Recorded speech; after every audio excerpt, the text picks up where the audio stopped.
I'm just a sinking ship, and you're just a pair of lips that I've lost in the moment. All I want is for you to come back. Now I'm caught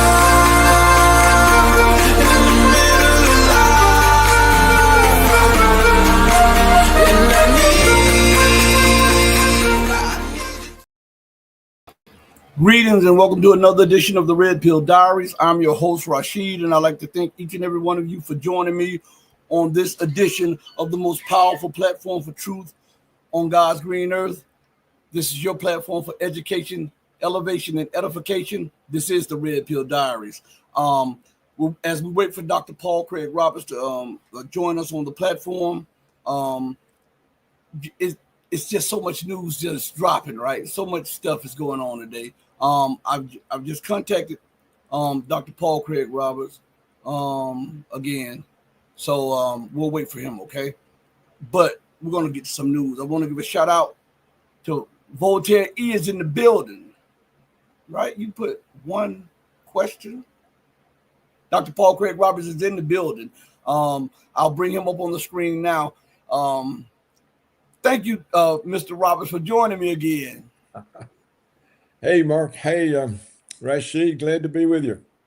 Dr. Paul Craig Roberts, last time you and I talked, you told me, you said, you'll give me your judgment on President Trump after the first 3 or 4 months. We're in half a year. What is your assessment on him, his administration, and the policies that they're pushing? Well, I've just been thinking about that, Rashid. I'd kind of come to the conclusion that new boss, same as old boss, and that he was continuing the 21st century American process of being at war in the Middle East with his attack on Iran. But I got to thinking about this, particularly after seeing, after an email I had from Gilbert Doctorow. There's a different view that we can take on the political theater going on in the Middle East. It's possible that what Trump has done is to defang Netanyahu, because the justification for the Israeli attack on Iran and the Israeli determination to draw us into their war is Iranian nukes, which, as you probably know, the American intelligence agencies say they can find no evidence. Well, this attack on the Iranian underground nuclear facilities that Trump says he has successfully pulled off and destroyed, that removes Netanyahu's justification for war. Trump says, okay, it's all over. They don't have these facilities anymore. And therefore, Trump declared a ceasefire and a peace between Iran and Israel. And apparently, both sides accepted it. So what amounts to political theater seems that it's working to stop that conflict and to prevent Netanyahu from using the great influence that Israel has over the United States from drawing Trump into the war. Now, we can't know if Dr. Rowe's assessment is correct, but the passage of time will tell us But it does seem that he has a good case, because we do know that the attack, both by Washington on the Iranian underground facilities, was political theater. The attack didn't do anything to those facilities. And we know that the Iranian retaliatory attack on the American base in Qatar was also political theater. The Iranians warned us in advance, and we moved everything out, and there was nothing there to be hit.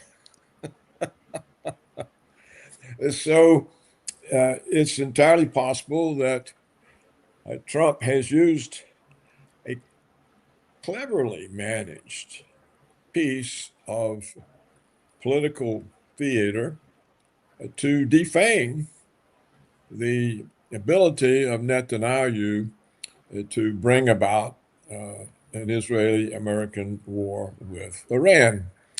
So let's hope that this this interpretation that comes essentially from Gilbert Doctorow, who's a thoughtful person who watches these things, is true, because that will give us some breathing room. It will hold MAGA America together, because Trump was in danger of splitting his own movement.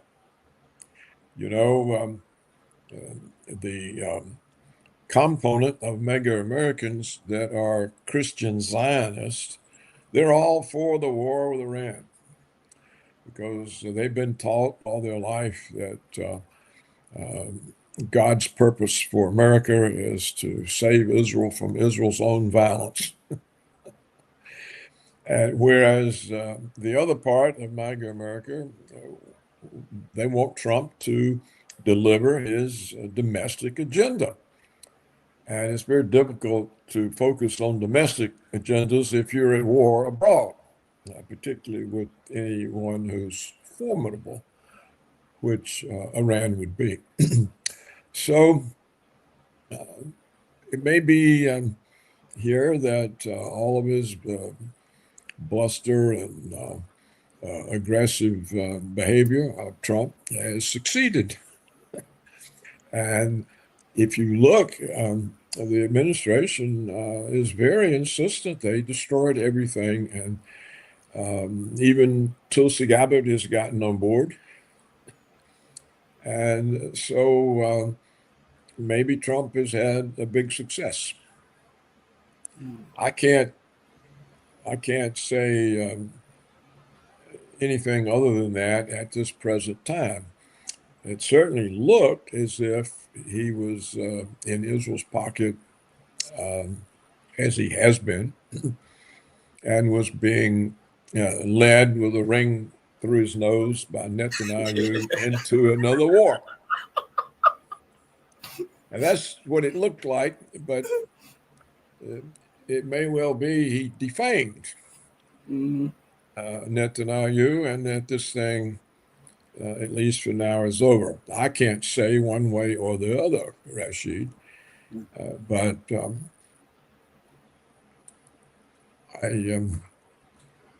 I do respect this suggestion by Gilbert Doctorow that Trump has been successful. So we'll wait and see. You'll have to ask me again in a month. Well, how much influence does the APAC have over the U.S. Congress and the government? Oh, it's tremendous influence, very heavy. Look, don't you remember? No sooner than Netanyahu had unleashed genocide on the Palestinians, and the U.S. Congress invited him to come to the United States and explain why this was all legitimate. And it was Israel's self-defense, and so this genocidal maniac comes to Congress and gets 53 standing ovations. Well, that shows the extraordinary power that Israel has over the Congress, and we have seen them successfully use every American president since George W. Bush to destroy their opponents in the Middle East. We've destroyed Somalia, Libya, Iraq, Syria, and essentially Lebanon. The Hezbollah is decapitated. And so 5 of the 7 countries that was on the list to be destroyed have gone down, and it looked like we were starting on the 6th. And recently, the Israelis added Pakistan to the list. Mm-hmm. And I'm sure Turkey would be the next. So for them to commit the United States for the first quarter of the 21st century to destroying Israel's liberty opponents in the Middle East, it shows tremendous power. And of course, the American media has supported every one of these wars, every one of them based on lies. You remember Saddam Hussein's weapons of mass destruction, which didn't exist. Well, all of these countries were destroyed on the basis of fighting terrorism and bringing democracy. But that was not the purpose. The purpose was to remove obstacles to greater Israel.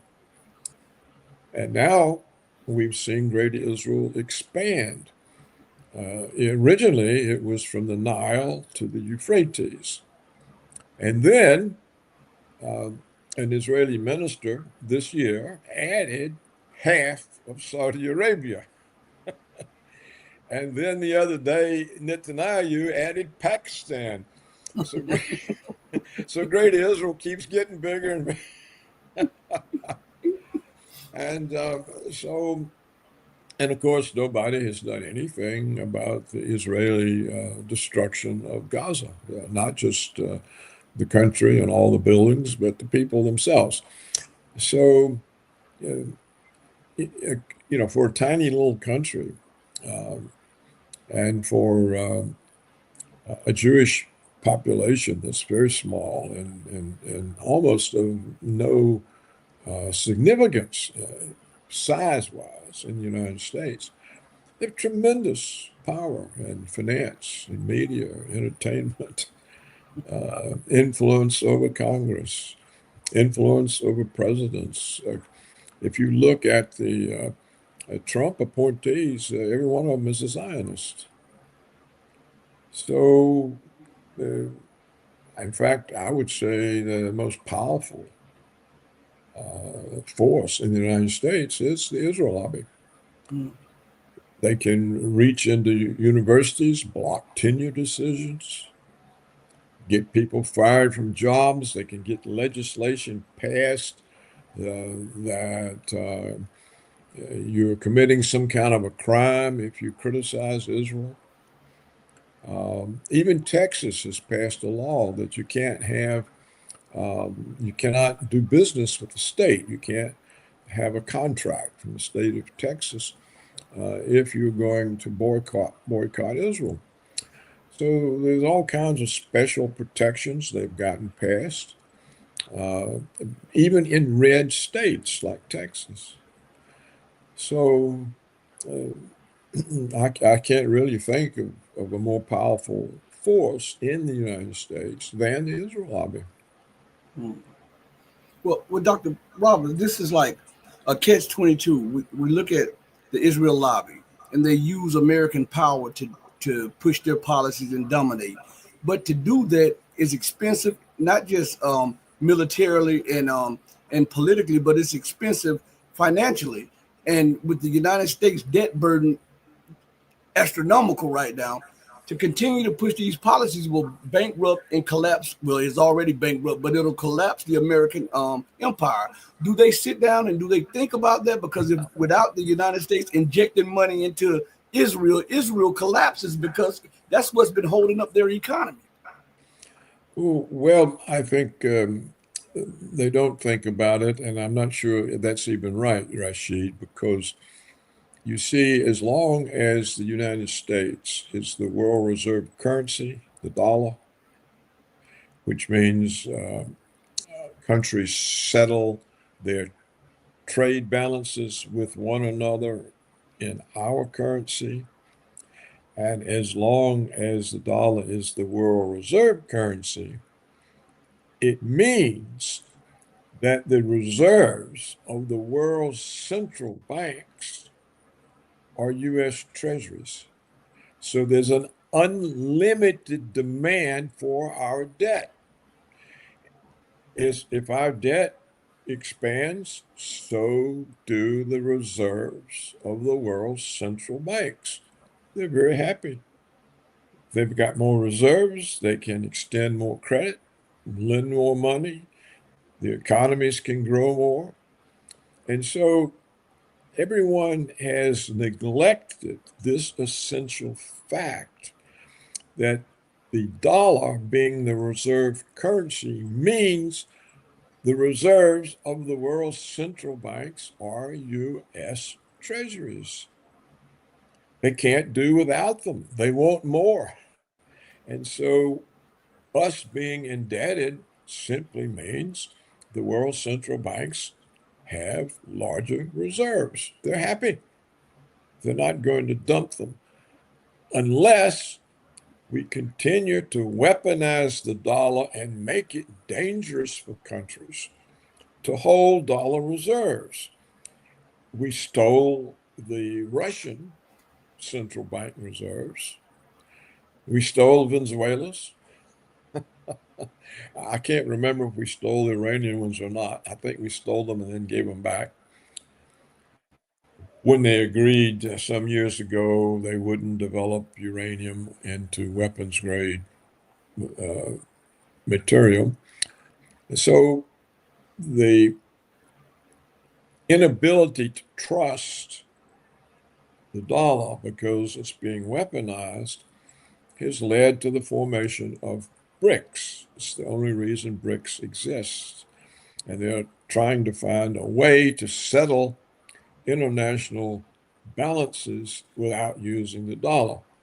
Well, if that continues and the dollar loses its role, then the American debt becomes a real problem because people won't want to hold the debt in the form of treasuries as bank reserves.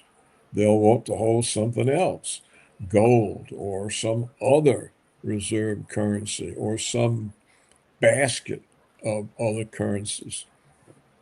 So that's when the American debt would become a problem. And of course, Rashid, it's never a problem for us to pay it off. Why? Because our debt is denominated in dollars. We can always print the dollars and buy the bonds. So the notion that we can't pay the debt back is totally false. We can pay it back whenever we want. Just print the money, buy the bonds. But we don't have to really worry about having to pay the debt back because the world's willing to hold our debt. It's the reserves of the world banking system. So I think instead that the danger of the Israeli influence over the United States is that it allies us with a war criminal government. I mean, look what they've done to Gaza. Well, look what they've done to Palestine since, say, 1947. They've stolen the whole country from the Palestinians. They've evicted village after village. We now have 3 generations of Palestinians who were born and raised in refugee camps outside their own country. So when you get associated with that type of inhumanity, that kind of inhumane behavior, it ruins your own reputation. And I think that that's the real danger of the Israeli influence over the United States. It also means that you get maneuvered into a position where you simply can't say certain truths because they're unacceptable to Israel. And so they get branded anti-Semitism. And then they get laws against anti-Semitism. Look what happened even in our prestigious Ivy League universities when students protested the genocide in Gaza. The kids got kicked out of school. If they were foreign, they got picked up and sent out of the country. And so we're supposed to be a free nation, free speech, the Constitution, First Amendment. You can't open your mouth.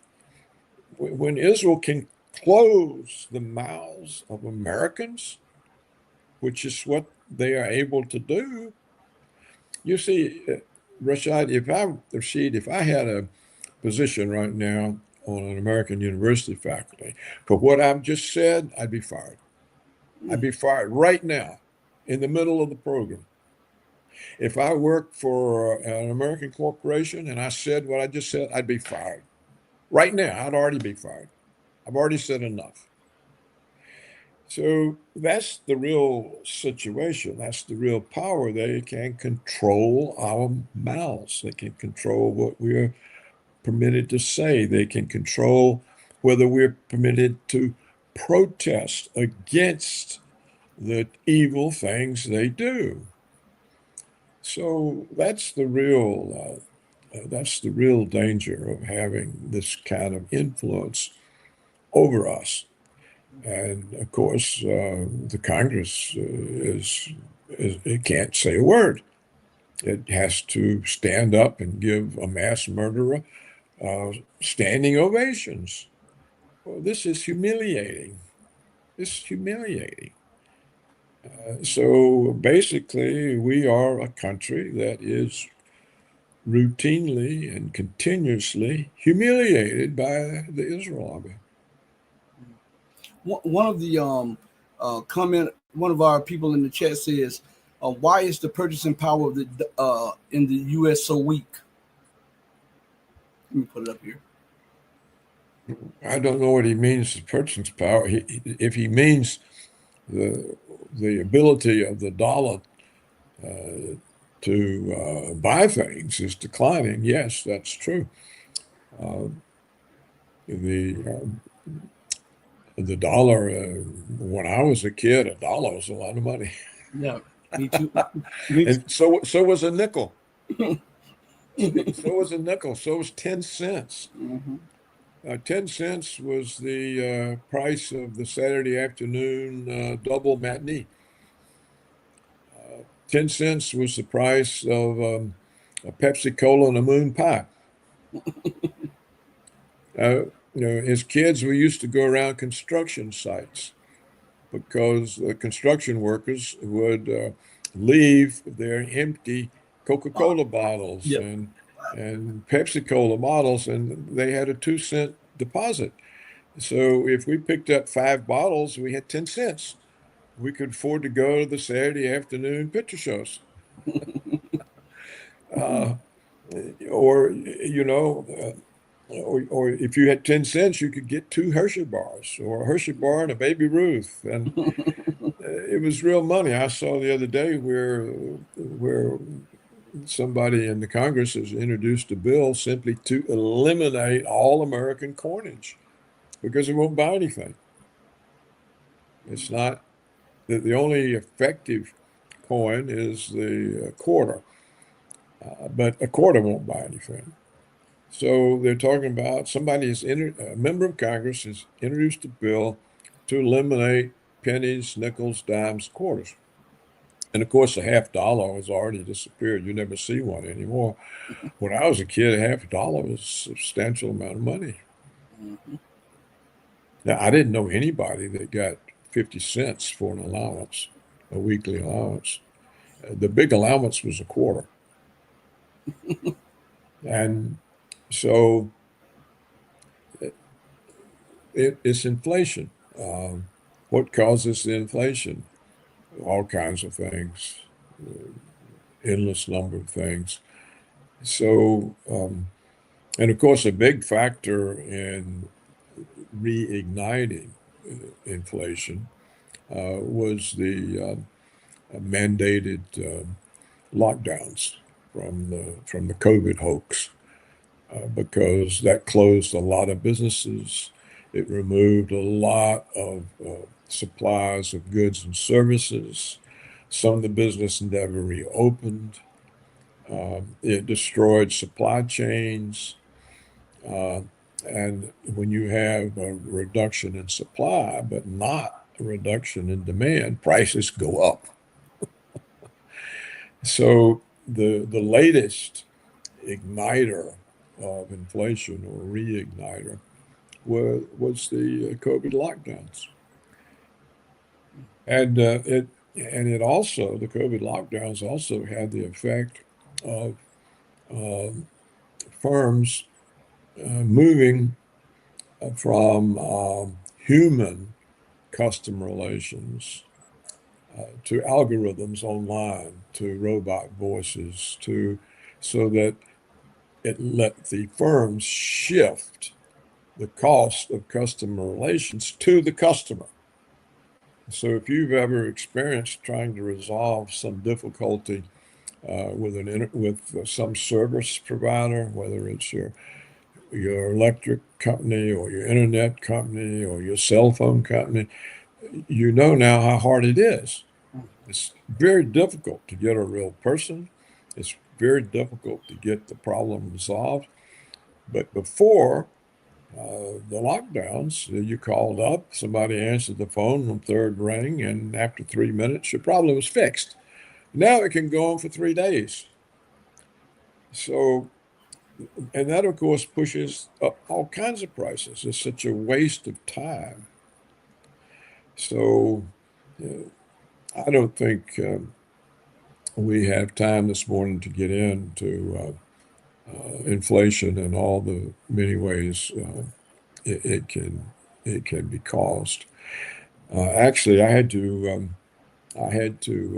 squeeze you in this morning, so Mhm. I haven't got a whole lot of time. I know. Oh, well, Mr. Roberts, what is going on? What do you think about the situation that's going on in the Ukraine, and why hasn't the United States fully extricated itself from there and continue to escalate? Uh, that's another good question we don't really know an answer to. Uh, Trump has emphasized it's not his war, and he's right. It's not his war. Um, but Trump is only the president. The United States also has a ruling establishment, and it has a military security complex. And they're certainly the second most powerful force after the Israel lobby. Um, so, if one of them is Mike Tyson, the other one is Muhammad Ali. And so um, the military security complex, it needs enemies, it profits from wars, it gets bigger budgets, more power, less accountability. And so any president that wants to curtail the budget and power of the military security complex has a real fight on his hand. Now, what started this fight? Well, we know it was the neoconservatives' belief in American hegemony. And here was Putin bringing Russia up to our kind of standard, our kind of level, and certainly militarily. And so they said, we got to do something about this. We got to knock this country back down. And so we planned the overthrow of Ukraine. We imposed our puppet, and we built up an army that was about to be used to invade the two independent Donbas republics.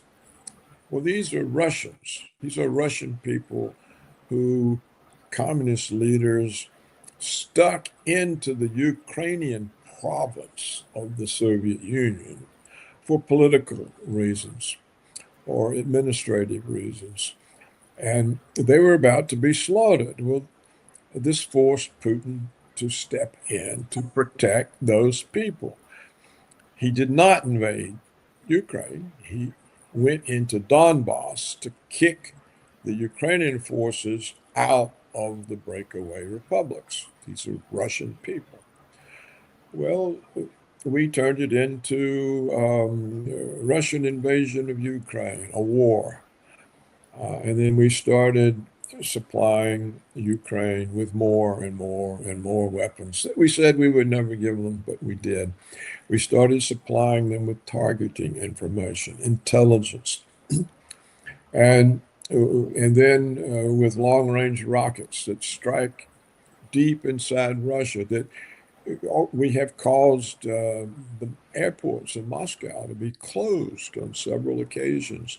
And recently, some fool green-lighted a missile attack on the Russian strategic bombing fleet. So this is a war that the neoconservatives in Washington thought would destabilize Putin, break up the government. We would get another puppet in there like we had with Yeltsin, and this would remove the ability of the Russian state to block American unilateralism. Well, there's a lot of momentum behind that. There's a lot of people committed to that. So how does Trump stop it? Well, he tried to stop it with negotiations, but he didn't go about it in a successful way. The war is not really between Ukraine and Russia. It's between Washington and Russia. Ukraine are our proxies. So it's Washington that controls the war.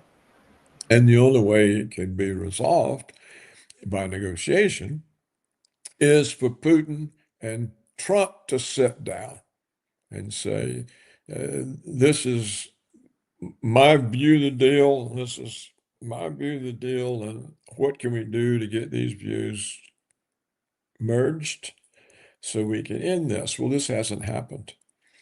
Trump has evaded that responsibility. He's dumped it on to Zelensky, and Zelensky says, I don't accept any aspect of the Russian demands. So nothing happens. And it gets more and more dangerous because somebody, Rashid, green-lighted an attack on the Russian strategic bombers. Now, under Russian war doctrine, such an attack requires, on Russia's part, a strategic response. Strategic generally means nuclear weapons. Well, Putin evaded that. He sidestepped it. He said, well, it really wasn't a military attack. It was a terrorist act. It's terrorism. So that's how he got out from under the responsibility he had of Russian war doctrine for a strategic response. Well, Trump says he knows nothing about that attack. He wasn't informed. He didn't give the order. So look what that means. It means somebody almost caused nuclear war between the United States and Russia, and it wasn't the president. The president knew nothing about it. Well, who was this somebody? How did that happen? And there's no effort to find out. There's no investigation.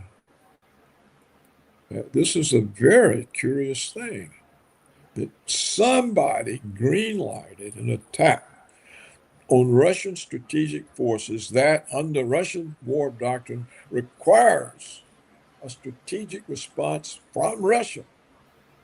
and the President of the United States do nothing about it. So who is the third party who can give an order that would bring the U.S. and Russia into nuclear war, except the fact that Putin sidestepped the issue and didn't accept that that was an act of war? Well, how many times can he do that? Mm-hmm. What will happen next time? And so it remains a very dangerous situation. Now, of course, Trump could simply turn off the money and the weapons and the diplomatic support for Ukraine, and that would end it because it can't continue without our weapons and money. But he hasn't done that either. So I assume it's just the constraints imposed on the presidency by an established policy that favors the interest of the military security complex. And it's a powerful force, and it's proven so far too much for Trump to overcome, assuming he's tried. Yeah. Last question for you, because I know you're busy and you fit me in. If that happens again, do you believe that Russia would be forced to honor its doctrine and strike a strategic strike? You know, I don't know. I don't know how much Putin can get away with. How many times can you pretend that nothing has happened when everybody in Russia knows something has happened? The military knows it. The hardliners know it. Elements in the government knows it. The former president of Russia, Medvedev, knows it. How many times can Putin say, well, it didn't really happen? Maybe he can do it again. But a third time, probably not. Um, you see, I don't think Putin gets all the credit he deserves for avoiding war. We've given him every excuse to really lash out. He doesn't do it. And I think because he understands that the United States cannot win a conventional war with Russia, and it'll go nuclear because the United States won't accept defeat, and that nobody wins a nuclear war. It's just the end of everybody. And so he would rather accept humiliations than to see a nuclear war. So he should be praised for that. This is a humane person, reasonable, rational, non-provocative. We should be making friends with him. We should welcome this. Instead, we demonize him. Well, he doesn't get credit. But on the other hand, the fact that he is so reasonable and unprovocative invites provocations because he doesn't do anything. So being a good guy has a downside, and the downside is by not responding to provocations, he invites more, and they get worse. Then they get more dangerous. It never occurred to me that anybody would be stupid enough to attack the Russian strategic bombing force. We know that that's a no-no. That's a launch of a major war. And nobody would have expected Putin to ignore it. Well, now that he did, you can see whoever's behind all of this aggression in the West thinking, he'll put up with anything. So let's do something worse. And at what point does it become too worse to be ignored? And we don't want to find out, Rashid. If we want this to stop, we don't want to provoke it to the point that he has to do something. Nobody will benefit from that. So, but there's no, you would think everybody in the country would be saying, who in the world gave the green light for that? That was reckless. The whole world could have gone up. How is it possible that somebody green lighted that and the president doesn't know about it? But there's no discussion. No, there's no investigation in Congress. It's not mentioned in the media. So, the whole world could have been executed and would have been if Putin had followed the Russian war doctrine. Mm. And how many times, you asking me, how many times can he refuse the responsibility of his office before people say he's got to go? Now, if he goes, we're not going to get another guy like him. We're going to get some hard line guy. He's going to put up with nothing. You're not going to get another humanitarian that wants to avoid conflict. Not now, not after all of the humiliations and turmoil we've put Russia through, all the sanctions and the demonization and the disrespect. They're Russian nationalists. They're fed up. And if Putin goes, we're going to get a hardliner. We're not going to get an American puppet. And we get a hardliner, then things are going to start busting loose. So I just can't understand how such a dangerous action as attacking the strategic bombing fleet can be dismissed by the West, because it means somebody can do the same thing again, but maybe worse. And so that, you see, that's the real danger here. I've always thought that nuclear war would result not from a conscious decision, but from a mistake, from some stupid person somewhere doing something that the only result from it could be nuclear war. And I'm still worried, because the same thing can happen just from false alarms. All these electronic systems are fallible. And if during the whole Cold War, both the United States and the Soviet Union were receiving false alarms of missile attacks. But they were working together to diffuse things, and so neither side believed the warnings, which was fortunate because nobody ever pushed the button. Well, right now, there's such hostility between the United States and Russia, and no one's working together, that these warnings will be believed. And the button will get pushed. So we could all be gone just because a false alarm. A false alarm could do us in. And certainly whoever's running around green lighting attacks on Russian strategic forces, if we don't find out who's doing that and stop it. So these are the questions that I think are important, and they're not getting any attention. None.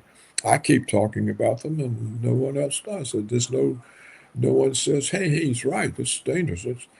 It's just ignored. So it makes it difficult to see how the Earth is to survive. Well, thank you, Mr. Roberts, for coming on the platform again. I hope to have you back on soon. I know you're busy. Hey, be safe and be blessed, and I'll talk to you later. I look forward to it, Rashid. All right. Goodbye for now. All right. Bye-bye. Everybody, listen, thank you for joining me. We got a lineup this week. Later on, right now, we're supposed to have Carl Zong, but I think that's fungible. We might have to reschedule because of his schedule. But we also tomorrow we'll have journalist Kiji Noy on. We'll have The day after that, we'll have journalist Tariq Amar on. Friday, we'll have Mike Mihalovich on. We're going to have a blockbuster week for you guys. I'm working hard to try to get you guys the guests that you deserve for your support of the platform and the channel. I really, really, really, really, really, really appreciate everything. So as we go off, I always say, do right by others, not because there's some material gain or because there's some accolades behind it, but do right by others because it's the right, humane, and the godly thing to do. Because even when no one else is watching you, remember, God Almighty is watching you. He sits high, but he looks low. Know that I love each and every one of you who loves the truth, but know that the love that I have for you will always pale in comparison to the love that God has for you. Until we next speak again, stay strong, stay true, but remember above all things to stay righteous. Hey, mama, your baby boy loves you more than life. Deuces, everybody. Thank you all. We're out of here. Peace.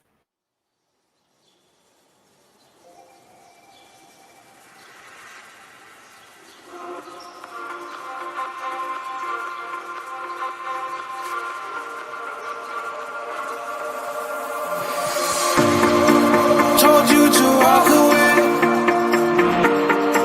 That was my first and last mistake. I'm blue without your face. But what can I do? 'Cause I'm just